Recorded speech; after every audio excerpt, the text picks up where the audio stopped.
from our perspective, we are not nearly where you are in your career. We're still climbing that mountain, and we see you at the top. Do you feel like you're at the top, or do you feel like you're still working towards it? I think there's always another mountain to climb. I think that that's the nature of it. The challenge of it, I think, for everybody is, and I saw Tom Brady said this recently, it's you can't be too satisfied with your big success. Like, that's the time you got to capitalize and go even harder and work even harder to build the momentum. Pete Carroll refers to it as competitive stamina. And I always think about that. When I'm too tired, when I'm like, I just got beat on something, I don't want to go on TV to talk about it, I'm always like, you need to have the stamina. Because in my world, there's so much news, there's always more. So when you say that you always have another mountain to climb, does that mean that you also give yourself permission to stop and enjoy the view as you're still going, or are you always looking ahead?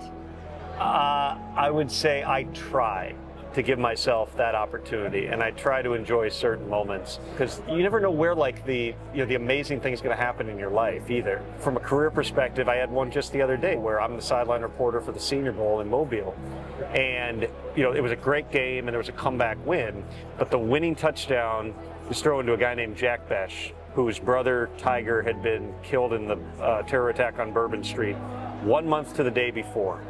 He's wearing his brother's number 7. And with 7 seconds left on the clock, he catches a pass from a guy who was a Memphis Tiger, and his brother's name was Tiger. And his parents are there, and I happen to be the sideline reporter, and I have that opportunity. It's one moment to capture it.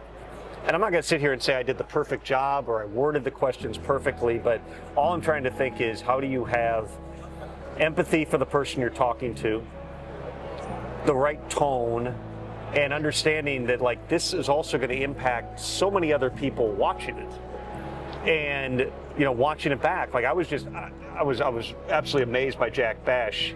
You just never know. Until that final play, he wasn't going to be the MVP of the game, and that wasn't going to be the story. And all of a sudden, it became the story. And there's no time to prepare. You just go.